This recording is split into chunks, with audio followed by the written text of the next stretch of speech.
Bismillahirrahmanirrahim. Assalamualaikum warahmatullahi wabarakatuh. Kita bertemu lagi di pokok bahasan anatomi dan fisiologi ya. Pada kali ini kita akan membahas tentang sistem pencernaan.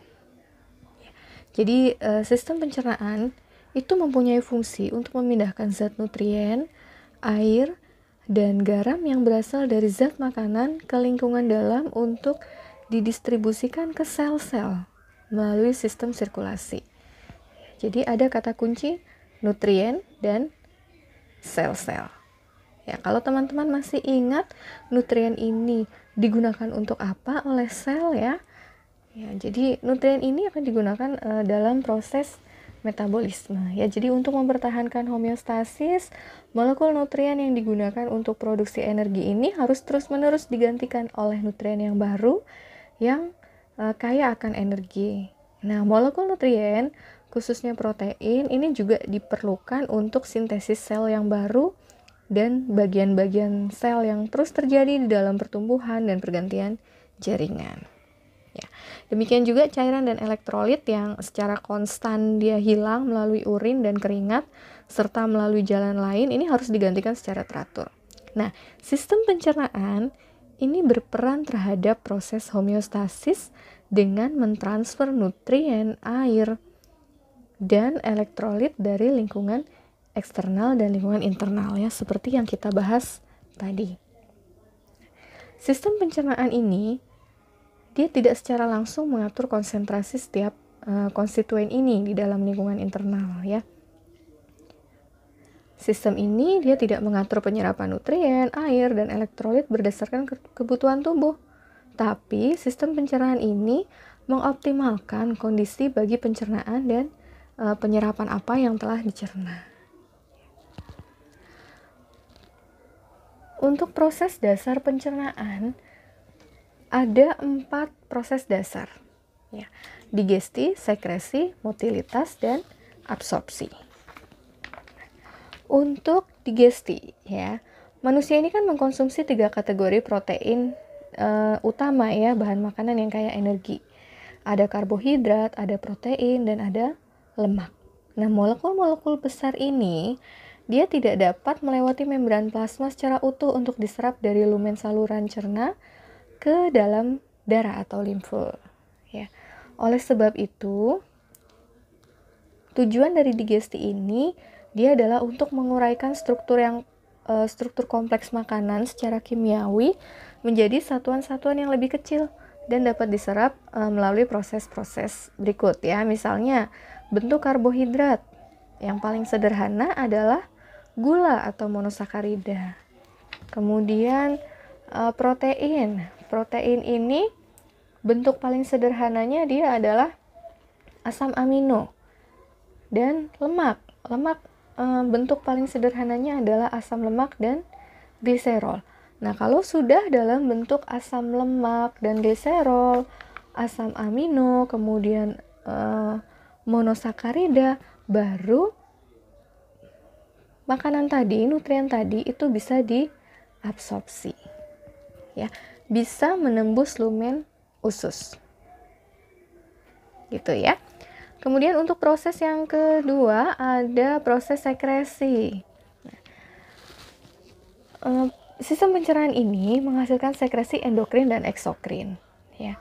Sel kelenjar eksokrin pencernaan itu adalah sel epitel khusus yang ditemukan pada permukaan saluran cerna dan di dalam organ pencernaan tambahan ya, seperti kelenjar ekskrosin pankreas yang dia mensekresikan getah pencernaan ke dalam lumen saluran cerna.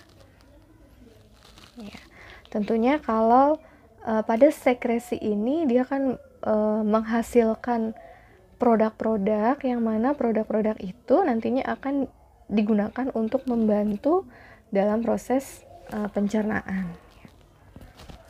Lalu yang ketiga ada proses absorpsi ya. Tadi sudah kita bahas sekilas tentang proses absorpsi ya. Jadi nanti akan terjadi proses penyerapan di usus halus. Ya, ketika di usus halus itu pencernaan telah tuntas dan terjadi sebagian besar penyerapan. Nah, melalui proses absorpsi ini Mikromolekul yang dapat diserap dan dihasilkan oleh pencernaan bersama dengan air, vitamin, dan elektrolit, nah itu dipindahkan dari lumen ke saluran cerna ke dalam darah atau ke dalam limfa. Ya, jadi bahasa sederhananya absorpsi ini adalah penyerapan. Lalu proses yang keempat ini adalah proses motility atau motilitas. Motilitas ini adalah suatu gerakan mencampur ya, gerakan mencampur dan mendorong maju semua isi pada saluran cerna. Nah, siapa yang bekerja pada motilitas ini? Dia adalah otot polos yang berada pada dinding saluran cerna. Ya. Jadi kontraksi dari otot ini dia mempertahankan agar tetap konstan ya, sehingga akan terjadi gerakan propulsif. Dia akan mendorong isi saluran cerna dengan kecepatan pergerakan yang bervariasi ya, tergantung pada fungsi yang dilakukan oleh berbagai saluran cerna. Baik teman-teman, berikut adalah anatomi dari sistem pencernaan. Jadi di sistem pencernaan itu sebenarnya kita akan bagi menjadi dua susunan ya. Ada yang namanya GI tract. GI tract itu adalah saluran dari sistem pencernaan. Kemudian yang kedua adalah bagian organ aksesori ya. Apa saja sih yang termasuk GI tract? Yang termasuk saluran itu dimulai dari oral cavity, kemudian masuk ke faring, lalu esophagus, setelah itu akan masuk ke gaster, lalu ke small intestine. Small intestine itu adalah usus halus, di mana usus halus itu punya 3 bagian. Ada duodenum, jejunum, dan ileum. Ya, setelah melewati usus halus, dia akan keluar, kemudian masuk ke kolon. Ya, kolon ini ada bagiannya kolon ascendens, kolon transversum, kolon descendens, sigmoid, rectum. Terakhir, anus. Ya, itu adalah GI tract, saluran pencernaan dari sistem pencernaan ya. Lalu yang kedua ada organ aksesoris. Nah, organ aksesoris ini yang di area mulut kita ketahui ada lidah, ada gigi, dan ada salivary gland atau kelenjar ludah. Lalu di sekitar abdominal region ya, ada hepar. Lalu ada pankreas. Nah, pankreas ini tersembunyi di sini ya, ini pankreas. Lalu ada kelenjar empedu ya, itu adalah organ aksesori dari sistem pencernaan. Oke. Kurang lebih gambaran dari perjalanan makanan mulai dari masuk sampai keluar itu seperti ini.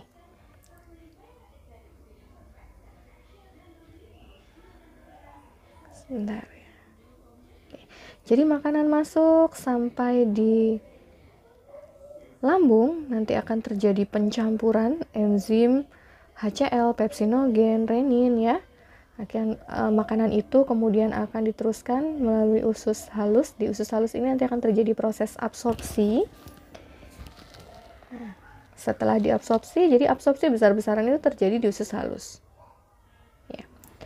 Yang diabsorpsi ada air, kemudian ada nutrien, ya, dan jenis obat tertentu seperti aspirin contohnya. Ya, penyerapan besar-besaran terjadi di usus halus.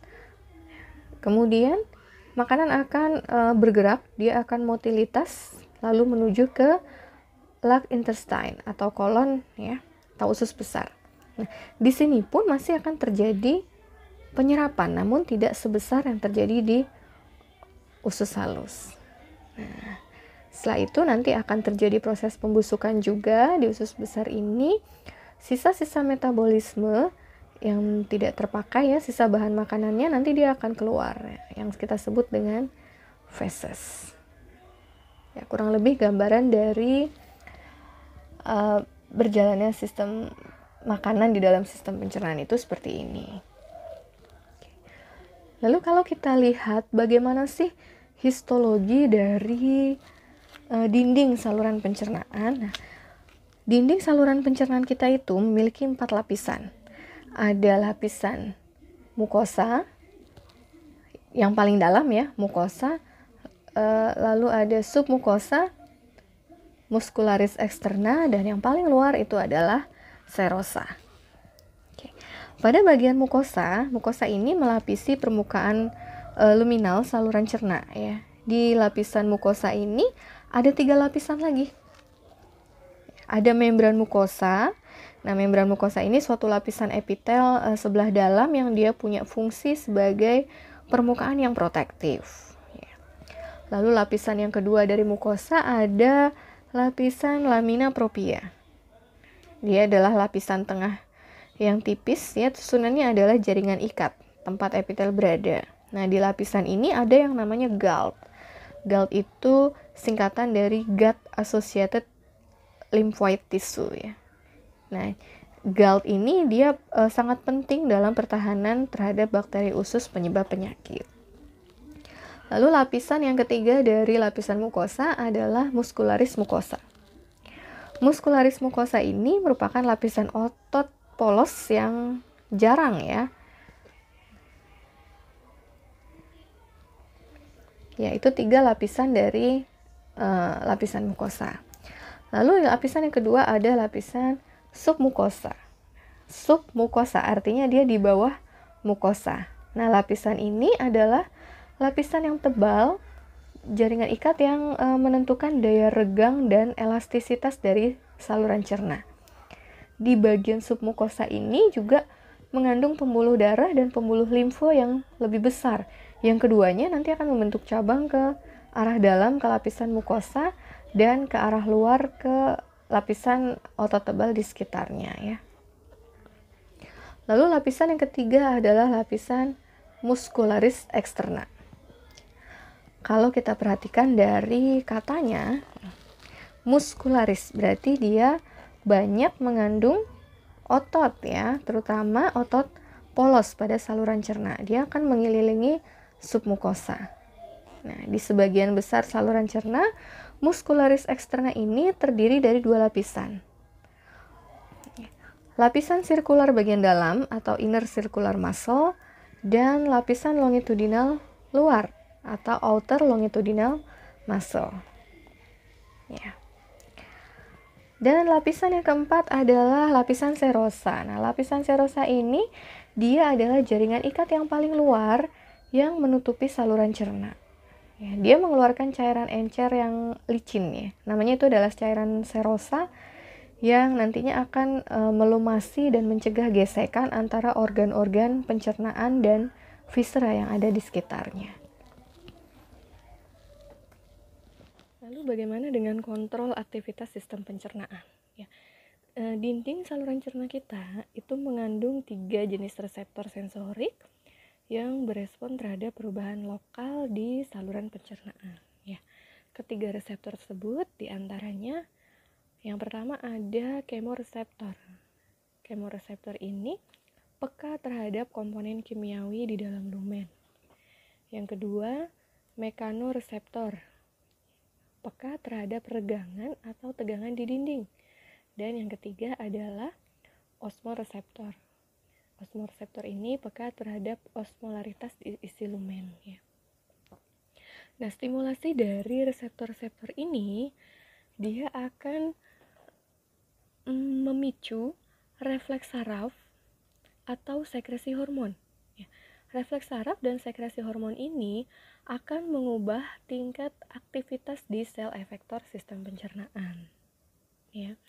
Sel efektor itu apa aja sih? Sel efektornya mencakup sel otot polos untuk memodifikasi motilitas, sel kelenjar eksokrin untuk mengontrol sekresi getah pencernaan, dan sel kelenjar endokrin untuk mengubah sekresi hormon pencernaan.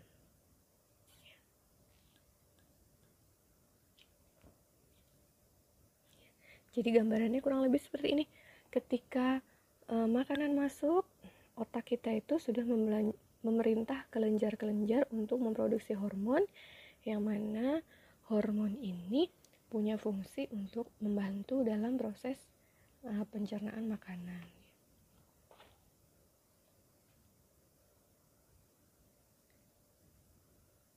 Kita mulai dari oral cavity dulu ya, di anatominya. Oral cavity atau rongga mulut.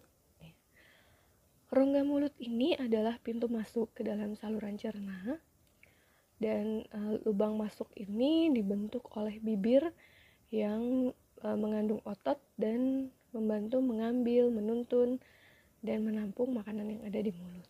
Ya, selain itu bibir kita juga punya fungsi non pencernaan, karena dia penting untuk berbicara. Lalu yang selanjutnya ada palatum. Palatum ini bahasa awamnya adalah langit-langit. Palatum membentuk atap lengkung pada rongga mulut kita ya. Dia memisahkan mulut dari saluran hidung, dan keberadaan palatum ini memungkinkan kita untuk bernafas dan mengunyah atau menghisap ya, berlangsung secara bersamaan. Di sekitar tenggorok ada menggantung pada palatum, suatu tonjolan ya. Kalau teman-teman mangap membuka mulutnya, ada bagian yang menonjol ini. Ini namanya adalah uvula. Uvula ini dia punya peranan penting dalam menutup saluran hidung pada waktu kita menelan ya. Lalu ada lidah. Lidah membentuk dasar rongga mulut, terdiri dari otot rangka yang dikontrol secara volunter. Gerakan lidah ini sangat penting dalam menuntun makanan di dalam mulut sewaktu kita mengunyah dan menelan ya.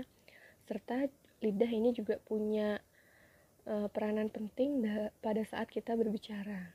Nah, selain itu lidah kita juga ada kuntum kecap ya. Seperti teman-teman bisa merasakan manis pada area ujung lidah, merasakan asam, ya, merasakan asin, lalu merasakan pahit pada pangkal lidah.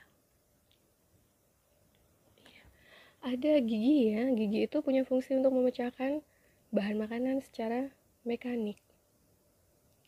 Langkah pertama dalam proses pencernaan itu ada mastikasi atau mengunyah.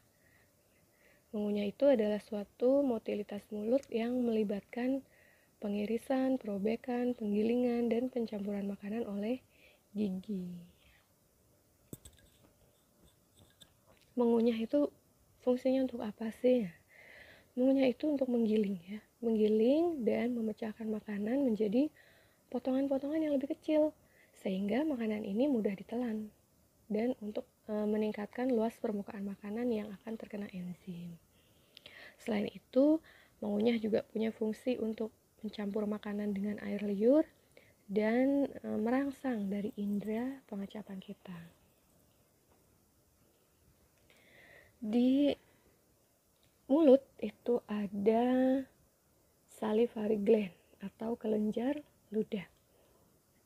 Kelenjar saliva ini dia dikontrol oleh sistem saraf parasimpatik ya, utamanya pada saraf kranial 7 dan 9. Bekerja atau diproduksi 24 jam. Kalau tidak percaya, teman-teman bisa lihat ya di bantal itu ketika pagi-pagi pada saat teman-teman tidur. Itu adalah bukti bahwa salivary gland itu bekerja selama 24 jam. Itu bangun, terlihat di bantal ada berjajar pulau-pulau. Untuk tipe stimulusnya yang dapat menginisiasi pengeluaran dari saliva, yaitu bisa secara fisik, secara kimiawi, secara taktil. Ya, jadi dengan cara kita memikirkan makanan, melihat makanan, menghirup aroma bau makanan, nah ini akan memberikan stimulus kepada korteks cerebrum. Nah, selanjutnya dia akan menimbulkan atau memberikan efek pada kelenjar air liur, sehingga terjadilah peningkatan sekresi dari air liur. Nah, Air liur ini sendiri mengandung 99,5% air dan 0,5%-nya ini terdiri dari enzim amilase, ion, mukus, dan lisosim. Beberapa manfaat saliva, diantaranya yang pertama adalah air liur atau saliva ini memulai pencernaan karbohidrat di mulut melalui kerja amilase. Selanjutnya mempermudah proses menelan, ya karena makanan yang masuk itu akan dibasahi sehingga partikel-partikel pada makanan itu akan menyatu dan menghasilkan pelumasan karena adanya mukus. Lalu yang ketiga memiliki sifat antibakteri, ya, karena ada lisosim di dalam air liur ini ya. Jadi lisosim ini dia suatu enzim yang punya fungsi untuk melisiskan atau menghancurkan bakteri-bakteri tertentu dengan merusak dinding selnya ya. Selanjutnya fungsinya sebagai bahan pelarut molekul yang merangsang pengecapan ya. Hanya molekul dalam larutan yang dapat bereaksi dengan reseptor pada pengecapan kita ya. Teman-teman bisa buktikan sendiri. Caranya lidahnya dikeringkan dulu, kemudian tetesan gula di atasnya. Nanti teman-teman tidak bisa merasakan gula tersebut sampai gula tersebut terbasahi. Ya. Selanjutnya air liur ini juga membantu berbicara ya dengan mempermudah gerakan bibir dan lidah ya. Kalau mulut kita kering, kita akan kesulitan untuk berbicara. Selanjutnya ludah itu juga berperan penting dalam higien mulut dan membantu mulut serta gigi kita menjadi bersih. Aliran air liur yang konstan ini membantu membilas makanan-makanan yang tertinggal ya di dalam mukosa mulut. Ini juga kontribusi air liur dalam hal ini ya bisa dirasakan oleh setiap orang yang pernah mengalami bau mulut ketika salivanya itu tertekan sementara, misalnya ketika demam atau mengalami kecemasan yang berkepanjangan. Dan fungsi terakhir, air liur kaya akan bikarbonat ya, sehingga bikarbonat ini bisa menetralkan asam dalam makanan serta asam yang dihasilkan oleh bakteri di mulut sehingga karies atau karang gigi itu bisa dicegah. Nah, meskipun air liur atau saliva ini memiliki banyak fungsi, air liur dia tidak esensial untuk pencernaan dan penyerapan makanan karena enzim-enzim yang diproduksi oleh pankreas dan usus halus ini bisa menuntaskan pencernaan makanan meskipun tidak terdapat air liur dan sekresi lambung.